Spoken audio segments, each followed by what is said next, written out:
All right. Looks like we are live. I'm gonna try and get on the highway without dying. While give a chance for a few folks to trickle in here. Hope y'all can hear me okay. Changed around the setup a little bit so you have a little better camera angle on me than the last stream, which I realized was half the steering column and half me. So oops. But anywho.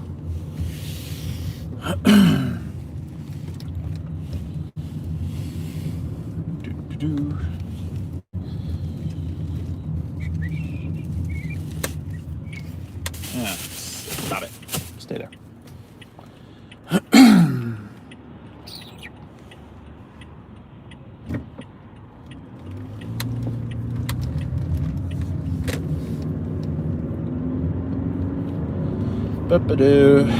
Yeah, thankfully, I've got about, 45 minutes or so.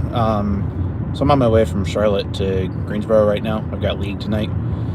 So I've got about 45 minutes before I get to the bowling alley. So that is going to be our time cutoff for this, is once I get to the bowling alley, I'm going to probably call the stream at that point. But till then, should be plenty of time to talk. So those of y'all that are watching, can one of y'all just confirm that you can hear me okay? Oh, what's up, Adam?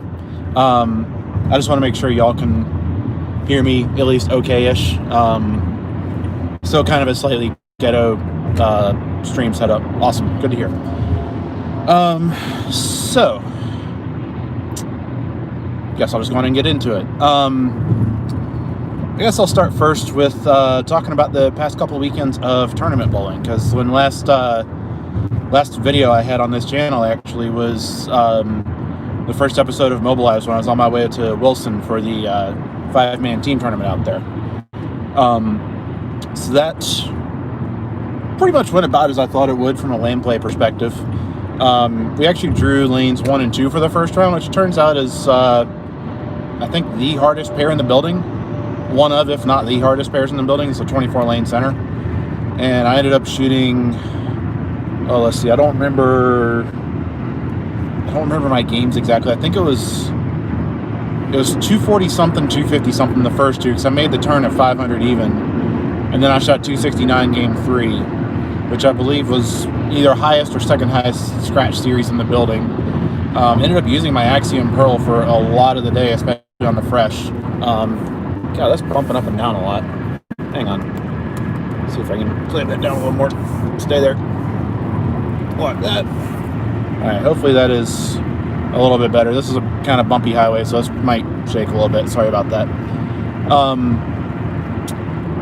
So it was a 5-man tournament. The format was 3 games of regular 5-man team and then 2 games of Baker. And then as soon as that's done, then you so it was a field of 24, and so your total from 3 regular plus 2 Baker is used to cut to the top 10. Pinfall resets. The remaining 10 teams bowl 2 more games of Baker, and then cut to the top 5 for a step ladder. So my team ended up being the cut in the first round. So we finished in 10th. I bowled really well. My teammates honestly bowled much better than their scores indicated, which was both good and bad, because especially we had 3 lefties on the team out of the 5 of us, and the left side on our pair was just not tight. Like, they had, you get it going outside too quick, it was not making it back to the pocket. You missed inside a little bit, and you were going through the face. Like, they might as well have been bowling on a sport pattern, is basically what it looked like on the left for most of the day on that pair. So we were very fortunate to be able to squeak through from the first round cut. And then the second round, we made a turn from one wall to the other wall. And so we went down to 23 and 24, which is oddly enough probably the best pair in the entire building. By that point, I had just been kind of inching left, and I progressed, and I eventually got down. Only 2 balls I threw all day were my Axiom Pearl, which probably for the first, I think I may have gone to my Astrophysics in game 3 of regular. I don't remember. I either went to my Astrophysics at game 3 of regular, or that was the ball I threw all of Baker. I don't remember which. But regardless, the progression was Axiom Pearl to Astrophysics, which I think I pretty much called before I even walked in the door. It was like, if I needed stuff to get through the front part of the lane, those would be the two balls I used. And that's exactly what it came down to. Never needed to get into anything weaker than the Astrophysics, which the only ball I had with me that would have done that would have been my High Road Pearl. So that was all fine and well. Weak cores don't usually work for me in that building, so it worked out okay. So we ended up Baker. I don't remember our games exactly. I think it was like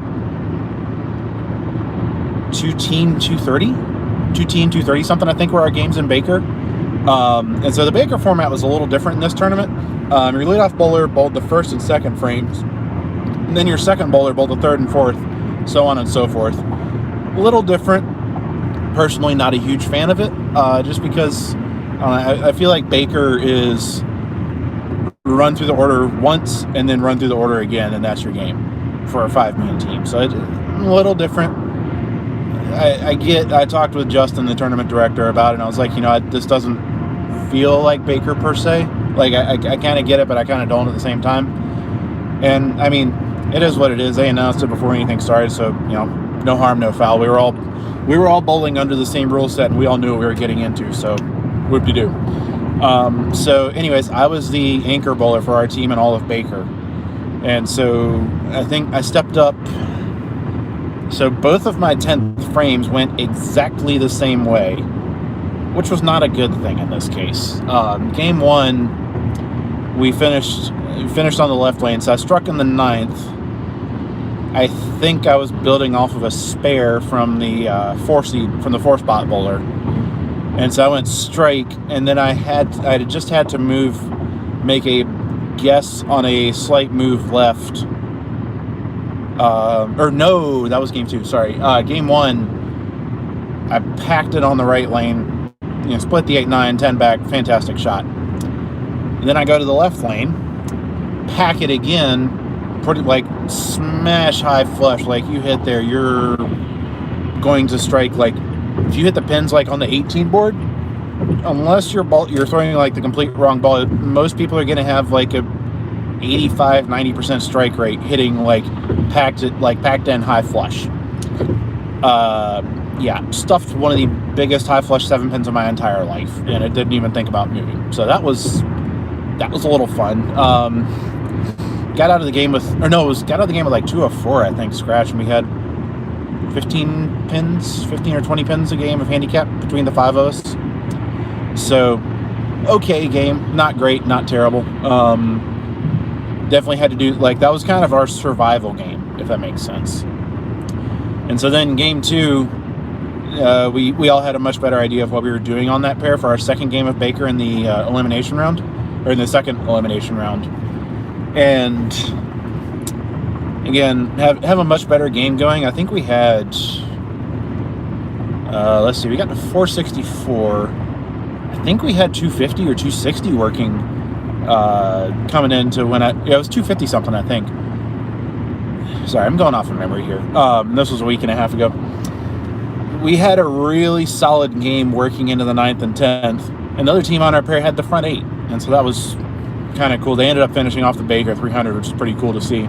I'm friends with a lot of guys on that team, so it was awesome to see them get that, and they obviously made the cut into the step ladder. So I step up, and I'm thinking at that point the number is probably going to be 480 to make the step ladder for 2 games with handicap. And I think we were sitting we shot 204 the first game. I don't remember our game 2. Let's say it's 15 pins for the sake of 16 pins for the sake of argument. So we're sitting at like 220 after 1. I'm assuming the cut's going to be 480 minimum, so I'm stepping up with like 250 or 260 working, and I step up in the 9th, and I'm assuming, okay, I need them all. Like, I have to get them all for us to make the cut to step ladder.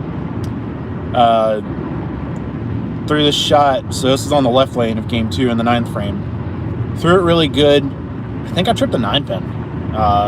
There was something that happened. Yeah, because the ball checked early. It's either a trip 4-pin or just a rolled out a 9-pin. I forget which, but regardless, I struck, but I was fortunate to strike because my ball hooked a lot more than I thought it would. And I had the 2 lanes about 3 or 4 boards different with my feet, but I also kind of perceived that they were changing in about the same way, or that was my working assumption at that point. So I go over to the right lane, and I'm like, okay, off of that 9-pin, I would have moved 2 again if I had to bowl in that lane. So I have to trust this move, make that same move on the right lane proportionally, and hope for the best. And I do that, and the ball just never really quite made it around the corner quite right. And left kind of a mixer, like almost half swish hit 7-pin. So I go strike, 7-pin, spare strike, twice in the 10th frame. And it turned out, and this was really, really a bummer and kind of a little bit of a gut punch, even though I stepped up and made 4 quality shots, or 6 quality shots between the 2 games, I guess, is we were first out of the step ladder. We missed the step ladder number by 6 or 8 pins, I forget which. Not much, in other words. But so that was highly unfortunate. I mean, it was still like we had a really rough start as a team game 1, and to go from a rough start, and I think we were close to bottom of the field after game 1, and to claw back into the cut, and then to make it all the way to knocking on the door of making the step ladder. That comeback felt really good, and we worked well together as a team to kind of pull ourselves up by the bootstraps a little bit. So that was a lot of fun. I ended up making a pretty good amount of money there from brackets and side pots and such, so that felt good as well. So yeah, that's the recap from the Wilson tournament last weekend. And so I'll spend just a few minutes here. Hopefully I didn't even think about this. It's about to get dark here, so hopefully I don't lose too much light that I can't stream and y'all can't see me. But anyways, briefly talking about this weekend, and this will dovetail into kind of the new ball discussion, is, if any of y'all have any questions or anything, or curiosity stuff, kind of stemming out of what I'm talking about, this is meant to be at least a little bit interactive, as I try to not die. But if y'all have questions, fire away, and I'll try to answer as best as I can. I don't think I've missed anything. Oh, hey Barb, didn't see your comment. So I'm on my way back to Greensboro from Rock Hill, South Carolina. I was down there bowling at the Rock Hill Classic, which is a team doubles singles type of event at Strikers Family Sports Center down there. Hang on for a sec. Okay, I'm good. So this was in a center. I've bowled at Strikers a few times in the past several months, and bowling in that building has proved to be extremely profitable, to say the very least. It's a little bit of a lower scoring center. There's quite a few, or not as much free hook there as most places, especially when you get on the lower end of the building. And so because of that, the scoring pace is a little lower, and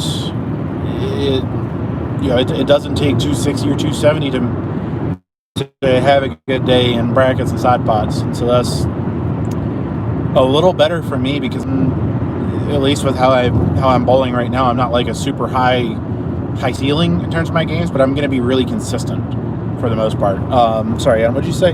Looking forward to working more with you and getting ready for the upcoming season. Awesome, man. Yeah, I am too. I'll try to be around and practice a little bit more in all my spare time that I've got right now, but details. So I knew going in I was probably going to do pretty well this weekend. I also know that because there's so little free hook and it's not doesn't feel like a very high friction environment, not as easy as carry. Yeah, factual. About the same for me, but yeah, jokes. Good point, Barb. So I knew that it's definitely to change the pace bowling down there. Yeah, I agree. That's part of why I like traveling around a lot, is just because it forces you to kind of expand your comfort zone a little bit, and you don't get into you don't get locked into a rut of just bowling in one building. And that more than anything else is a lot of what helps kind of keep me sharp right now, I feel like. So that's why I'm putting 70 miles on the car driving to tournaments, and kind of how these streams came about. So Strikers, lower friction center. I knew going in, like, different centers tend to have kind of different meta games, so to speak, or like one particular thing that if you don't get this one thing right, you're not going to score there, no matter what else you do.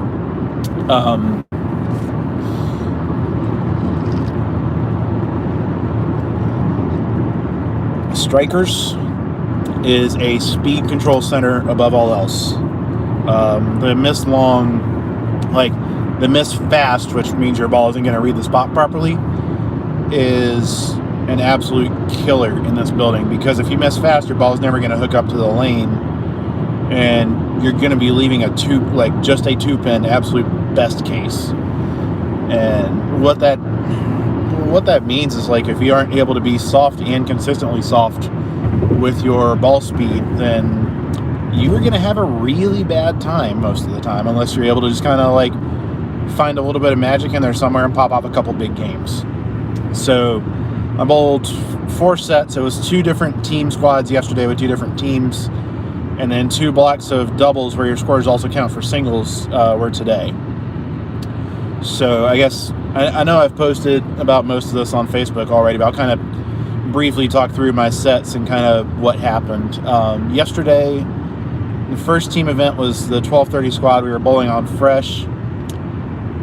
I felt some more like adrenaline going, like my heart was racing a little more, which I'm blaming partly on just being excited to bowl there. It was a fun group of people I was bowling with, but also I may or may not have had a little bit too much coffee that morning just to make sure I was awake and ready to go. So that didn't work out too well.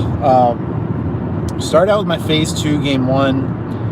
I think I had a couple turkeys, a 2-8-10, and a 4-pin through 8 frames. And essentially I was just trying, I knew my ball reaction wasn't great coming out of practice, so I was just trying to grind something out, kind of let the lanes develop and see where it went from there.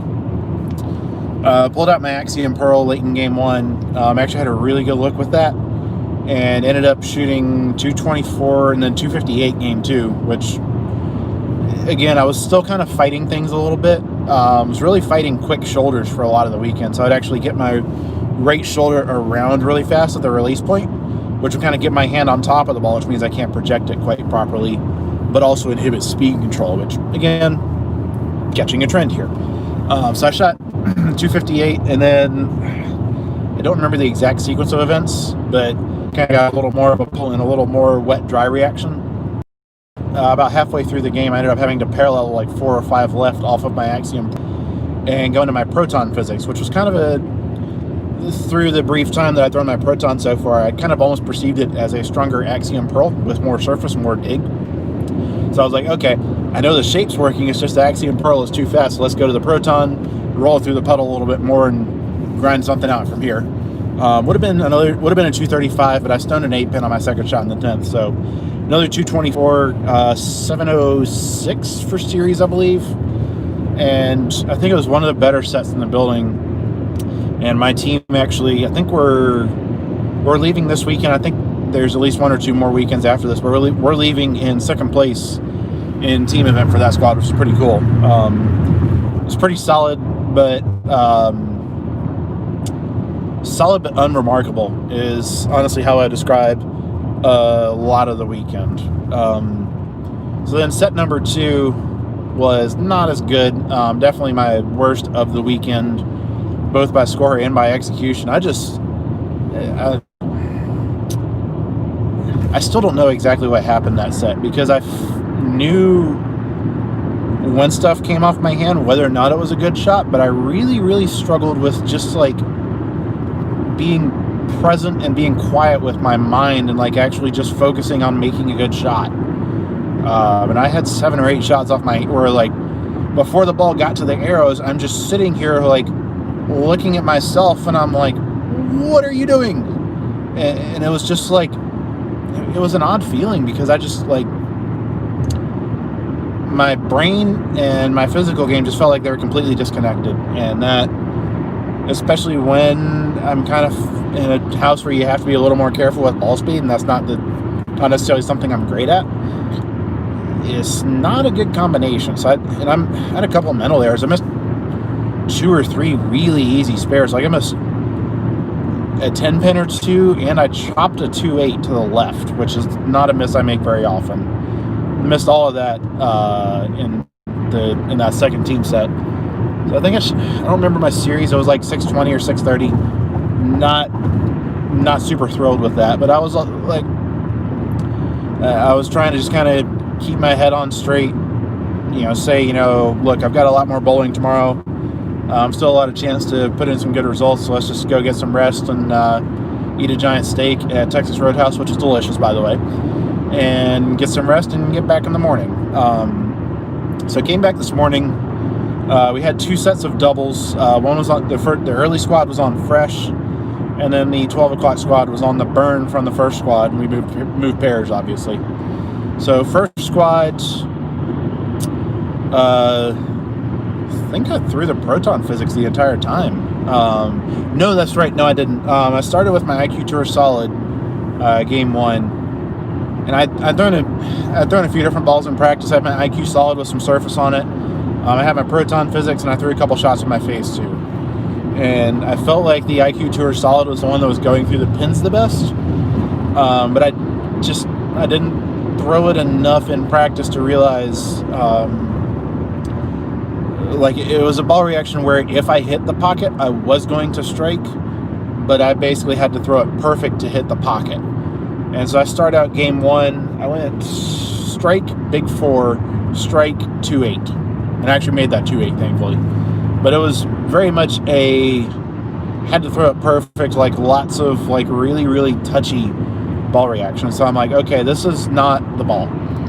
And so my theory was start with the IQ. If that's not it, then go to the proton. If that's not it, then go to the phase 2 and just figure something out from there. That was my game plan coming out of practice that squad. So I ended up going to the proton. I think I threw like 7 of the last 8 to bail out 220. Only thing that stopped me was a 4-pin. And so that was a solid finish to the game. Was able to save that game and kind of make something of it, which was good. And then went turkey 410 sheet game 2 for 264. So that was a really good game. I felt that was the game that was definitely I can't say it was the most well executed, but it was the one where I felt like everything was actually clicking for that game.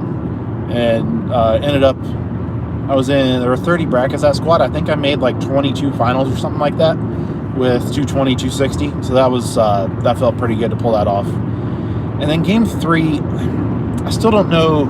I don't know. I think it was a combination of things. The rack on the left lane was a little bit suspect. He kept putting a 3-pin off spot right. So I had a couple of hits throughout the day, and I think I had at least one in game 3 where it normally would have struck, but it didn't because that 3-pin was off spot even after a re-rack. So game 3, I actually didn't strike on the left lane until my fill ball. It just got I kept moving every single shot, and it just kept hooking more and more until it all of a sudden didn't. So I went left lane game 3 was like 2-pin, 3-6-10, 4-7, like a 2-7, and then a high 4-pin, and then I finally struck on my fill. And I'm just sitting here, I'm like, I'm not throwing bad shots. It's just that lane got really weird. And it turns out, like, in talking to some people that bowl there a lot, that is one of those weird pairs in the building. So I shot 186, 187, something like that, game 3. So it was like a 660 or 670 set, which is decent, but like even then I still knew that I had a lot of pins that I left out there. And so I came back, had a little bit of a break, got some food, got some more coffee, and came back for the last squad. So I had with me my normal travel 6-ball setup, which is phase 2 Axiom Pearl, IQ Solid, Astro, Hyro Pearl spare ball. Astrophysics and Hyro Pearl, I did not throw a single shot with either one all weekend. With how much volume there is of strikers, I just never needed covers that week. And so those two literally stayed in the bag the entire time. I also had my proton physics with me and my pin down idle synergy. And so before this last double singles squad, I pulled a little bit of an audible. I took one of my 1000 grit true cut pads and just annihilated the surface on my synergy. And I was thinking, the thinking there was, I felt like, knowing that we were going to be on the burn and I didn't know what pair we were going to, that having a good, like, big core symmetrical option in case my proton wouldn't go through the pins might be helpful. But the phase 2 felt a little too slow, and the IQ Tour Solid wasn't enough cover for the angles I suspected I might need to play. And so basically sanding down the Synergy gave me this ball that would not see the fronts as much as my phase 2, but it would be more off the spot than my phase 2 or my IQ Tour Solid, because it was a lot of surface, but it's still a cleaner cover. So I'm kind of tricking the ball a little bit, just kind of taking a flyer. Wanted to see if it would work. That's not going to work really well. It's starting to get dark, so I'm probably trying to wrap this up soon. Through the proton, game 1, I think I shot 247. Had a couple of brain fart shots early on that just were misses by enough that led to a 10 pin and a 2-8. Then I 4-pin later in the game. And then game 2 of the set, I think I shot 217 with a missed 10 pin, I believe. Yeah. And that game was where I kind of finally realized that, okay, looking around at the ball reactions other people have and the ball reaction I have, something else isn't quite right here. And so the video that I posted on my recap from the second doubles squad was taken at the end. I think I was the first or second shot in the 10th of game 2.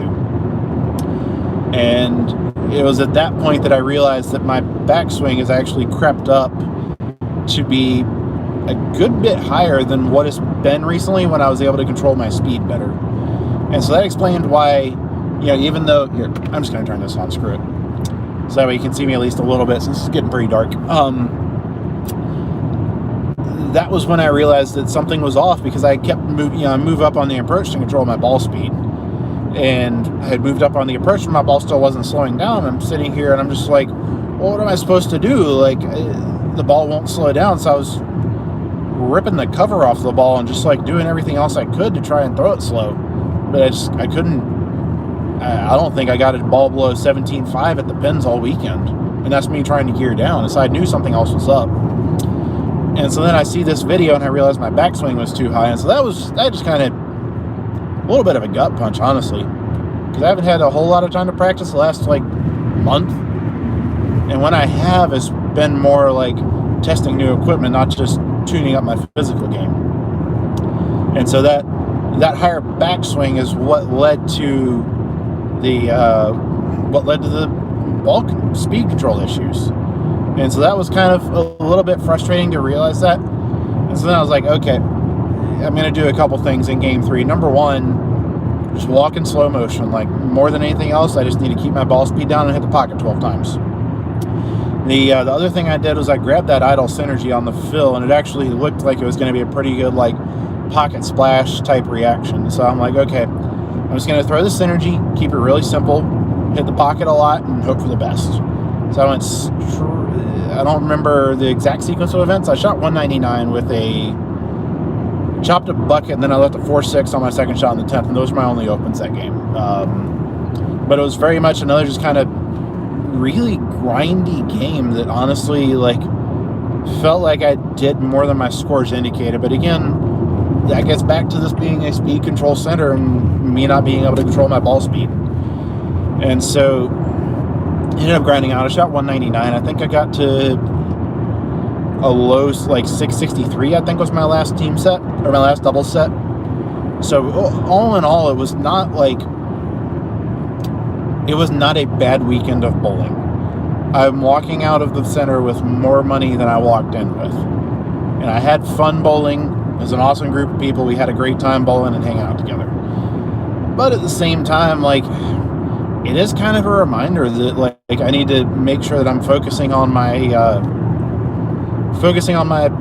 physical game and making sure that I'm sharp coming into a tournament weekend, so that like I'm not driving 3 hours each way to basically beat my head against the wall and not really help my team all that much for 12 games.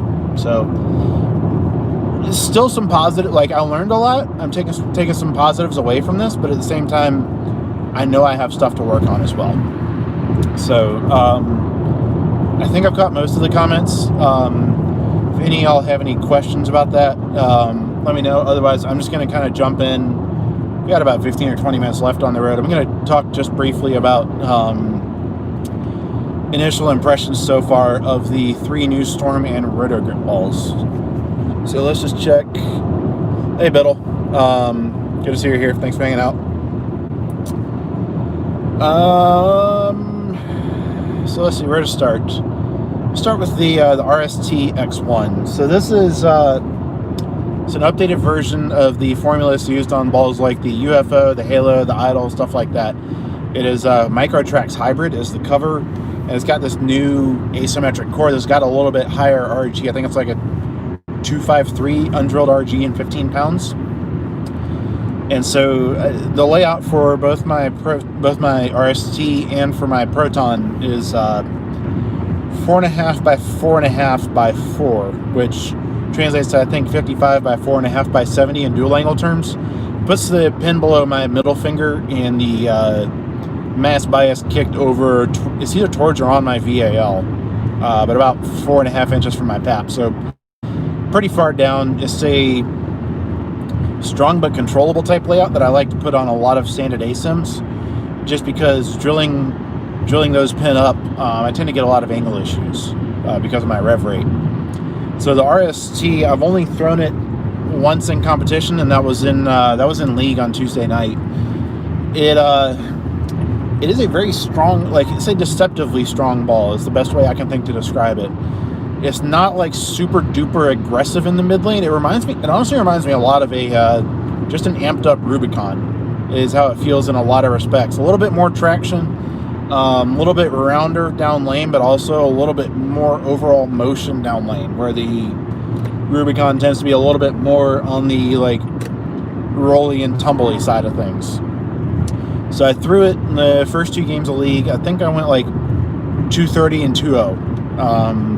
And the 2-0 was just kind of getting behind transition a little bit, and I was trying to use it in a center where ASIMs don't tend to look very good.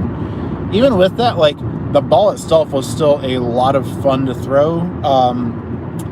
But like I said, it is still very, very strong for how it shapes. And so this is one where I'm actually thinking about taking it, either taking the surface up a little bit or just getting some more games on it and letting it lane shine.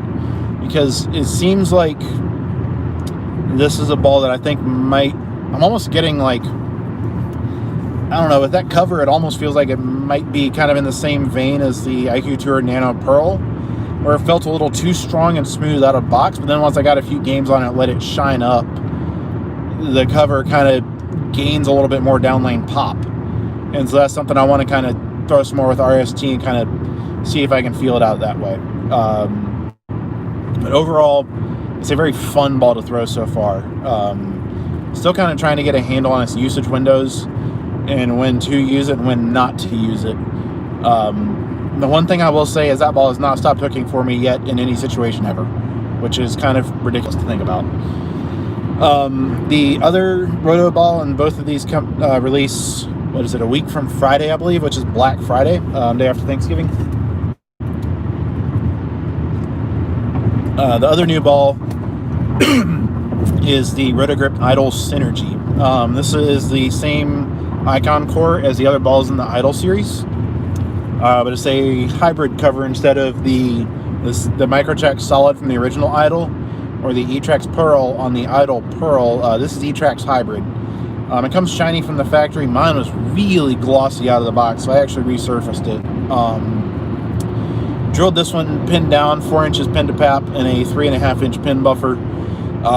Puts the pin right below my bridge. A little bit stronger pin than my Proton and RST, but the same general idea.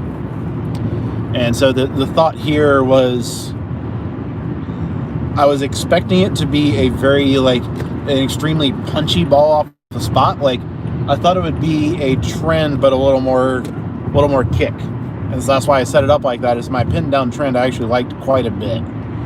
And so I was like, okay, let's just let this kind of sit in this same spot.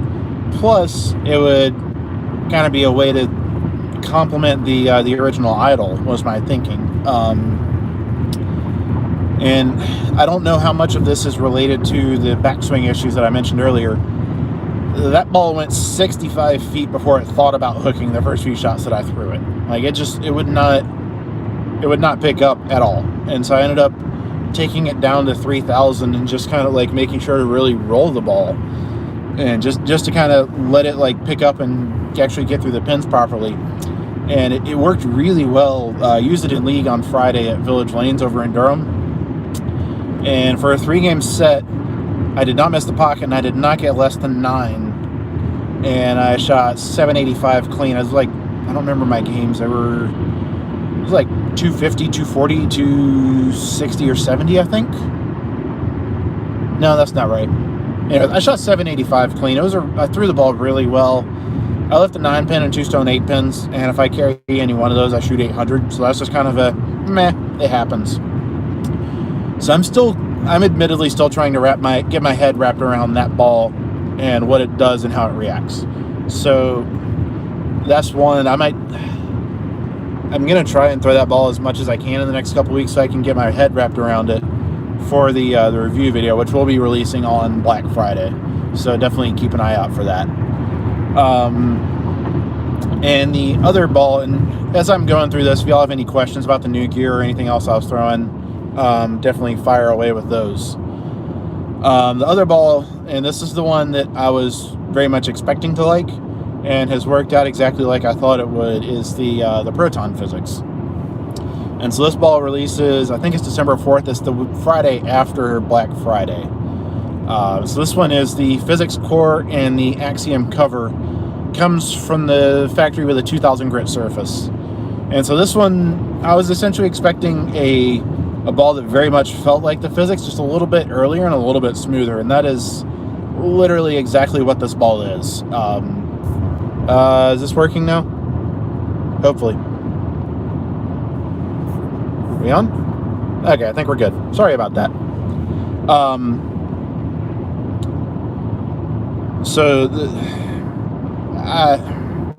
trying to think of how to say this. Like, I'm trying very much to not go like full staffer fangirl mode here with this ball, but this feels like a physics upgrade straight up.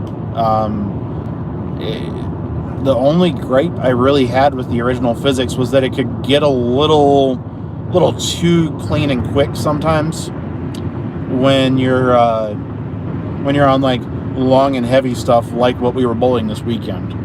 And the Proton just feels like it kind of builds on that idea a little bit of like, it reads a little sooner and it's a little smoother down lane, but it still feels very, very familiar.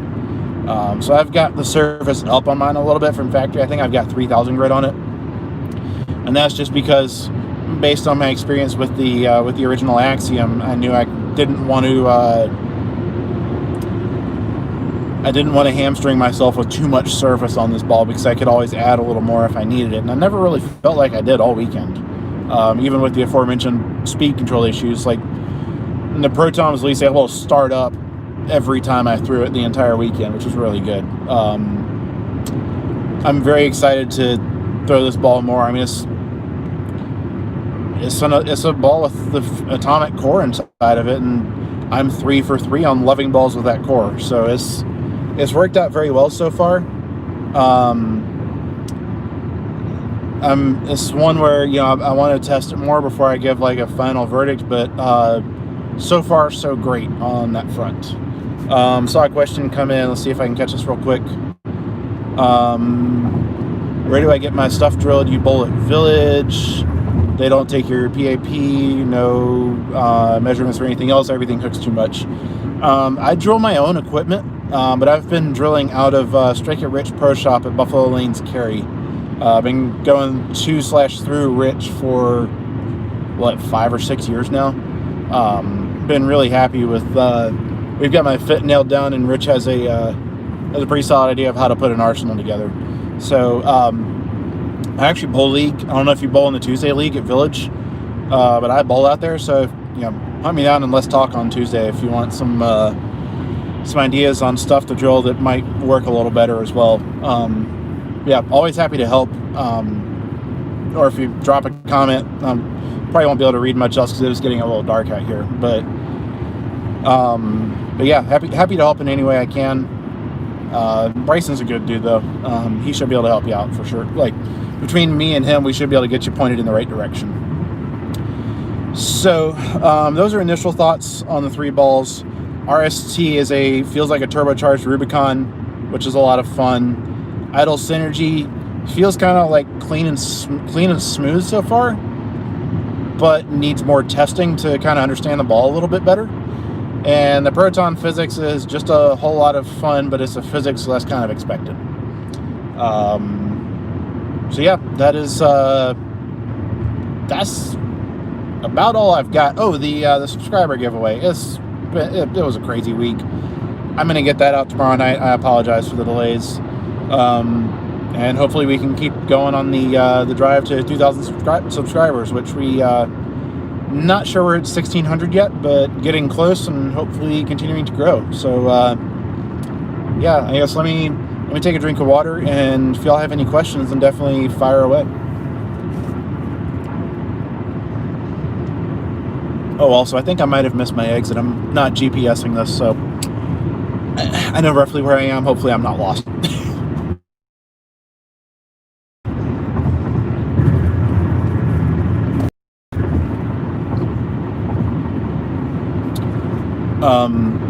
One other thing I will say is the ability, and this is something I was talking about with one of the ladies in our group this weekend, because she was kind of having an up and down weekend and had a couple really rough games this morning. She and I were on the same pair for the first squad of doubles. Is there are going to be good days on the lanes, and there are going to be bad days. And something I've been trying to get better at this, and I'm admittedly not great at it, and I'll be the first to admit that. Oh, I know where I am. Never mind. I'm good. I'm trying to get better at this, but being able to take the good days and the bad days and kind of understand that it is going to be a cycle, and there will be stretches of good and there will be stretches of not so good. But like I don't know if this 100% applies. There's this line that the Vision says during Avengers Age of Ultron at the very end of the movie, and he's like, humans are beautiful because they're flawed. I think, or something along those lines. Essentially the idea is like there are going to be good days and there are going to be bad days, and like in order to properly appreciate the good days, it's almost like you have to kind of understand and accept, for lack of a better term, that there are going to be bad days. And you know, all you can do when you're having one of those bad days is, you know, keep plugging along, get through it, figure out what went wrong, and work on getting better from it. And you know, even sometimes like Roxy, one of the other ladies in the group, was on my pair for the second squad of doubles. I think she left 3 stuff 8-pins just in the first game, and she shot like 204 clean. Like, it was a pretty solid game, but like, she carries those 8-pins, she shoots like 240, and it's like, it happens. Like, there will be days like that. And I mean, I felt like I was fighting myself all weekend, and that's gonna, you know, those are gonna happen. But all you can do is, like, the best thing you can do, in my opinion, is to actually, you know, figure it out, work the problem, and get better from it. And that's really all you can do in those situations. So that was my encouragement to Sheena, and kind of what I'm saying to myself, kind of as a way to recap this weekend, is like, you know, I was not throwing it great. I kind of knew something was off all weekend, and I was fighting it. Figured out what it was way too late to be able to do anything about it. And, you know, it is what it is. I still had fun. I still made money, and you know, I had a good time, and I had a good weekend down there. So just trying to take some positives from this, and I've got some stuff to get back and work on this week, and I'm gonna have to figure out some times to actually like practice, because I've got to get this stuff fixed, because I've got more tournaments coming up and I want to be sharp for those. So anywho, that is about all I have left to ramble about at this point. So barring any other questions from you guys, I think I'm probably going to go on and call it a day. So yeah, any last questions or comments, fire away. Otherwise, this is your last chance for the day.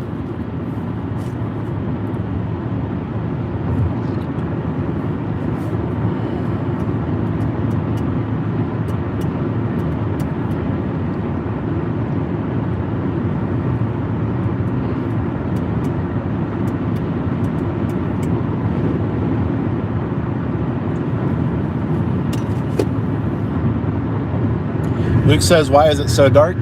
Because it's 5:45 p.m. and it is also very cloudy. So that was, when I scheduled this, I kind of forgot that it gets dark at like 5:30. So yeah, we're just running off of the light from my car. So oops. I'll plan on that a little better next time. This is kind of the time that made the most sense given the schedule the rest of the weekend. So yeah, that's a whoopsie. But y'all can still see me somewhat, so works out.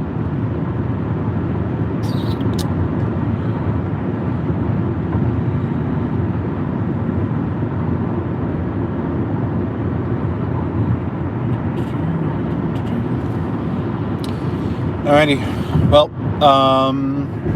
barring anything else that pops up in the next 10 seconds, I'm going to go ahead and sign off. I need a good pro shop for drilling. Adam, I forget where you live. Are you in Salisbury, I think? If you can make it up to the Greensboro area, I know Jason Triplett drills for a lot of folks in that area. Salisbury? Okay. So that means Greensboro is probably what? And, oh crap, that's my turn. Hang on. Dadgummit. I just became that guy that cut lanes at an exit. Okay, here we go. I'm good now. Know exactly where I am. If you can make it up towards Greensboro, Jason Triplett drills out of his garage for a lot of people. And I know pretty much everybody I know that he drills for really likes the work that he does. He's generally who I would point people to. I've also heard some folks that get their stuff drilled from the shop inside Triad, which I believe is called the Right Fit Pro Shop. I think, maybe. I'm not positive. I think Chris Bryan gets his stuff drilled there. Yeah, those are two that I would say that are up that way. God, I'm trying to think of who kind of on that I-85 corridor is down there that actually drills and is good. Shoot, I am drawing a blank. Shoot me a message later on Facebook, man, and I'll ask around and see if I can find any other information for you. What are you doing? Oh boy. Okay. You're good. Cool. I know where I am. Alrighty. Yeah, I think I'm going to go on ahead and call it a day with that. Yeah, sure thing, Adam. So, anywho, it has been a lot of fun talking with you guys. Hope you all have learned a little something from this. And, yeah.